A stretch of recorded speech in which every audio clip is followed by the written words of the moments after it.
ও আমার একটা হৃৎপিণ্ড, সেটাই আল্লাহ নিয়ে গেছে। পরশুদিন বলছে, বাবা আমার একটা বরখা কিনে দাও। আমার স্যান্ডেলটা দেখেন 3 বছর পুরাতন ছেঁড়া, কিন্তু আমি আমার স্যান্ডেলটা পাল্টাই না, সেলাই করে নেই, কিন্তু আমার বাচ্চাদেরকে আমি কষ্ট পেতে দেই না। শুধু একবার বলছে, বাবা লেচে খাবো। আমার মেয়ের মোবাইলে আমার নাম হলো 500 ছবি আছে। আমি এখনো সাহস পাইনি আমার মেয়ের একটা ছবি বের করে দেখতে। আমার সেই সাহস নাই। আমি সেই সাহস হারাই ফেলছি, কারণ ও আমার ছিল হৃৎপিণ্ড।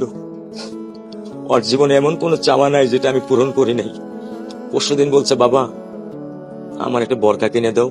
আমার চাচতো ভাই বললো, ভাই ইসলামপুর থেকে 300-400 টাকা পাওয়া যায়।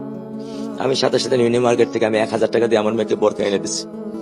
আমি দরিদ্র, ভাঙা বাসায় থাকি, কিন্তু আমার সন্তানদেরকে আমি কখনোই দারিদ্রতার স্বাদ পেতে দেইনি। দারিদ্রতার স্বাদ পেতে দেইনি। আমার বড় মেয়েকে এখন আমি সেলোরার থেকে জামা কিনে দিই।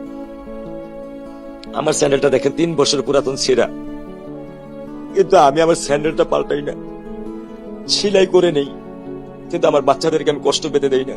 শুধু একবার বলছে, বাবা লেচে খাবো।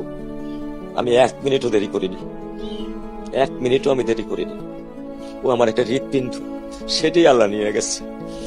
আলহামদুলিল্লাহ, শুকরিয়া, আল্লাহ দিছে, আল্লাহ নিয়ে গেছে। আমার কোনো কষ্ট নেই। আমি তো চাইলে পারতাম না। অনেক দম্পতি আছে যাদের সন্তান নেই, আল্লাহ দিছে, আল্লাহ নিয়ে গেছে। আমি আলহামদুলিল্লাহ করি আল্লাহ গেছে।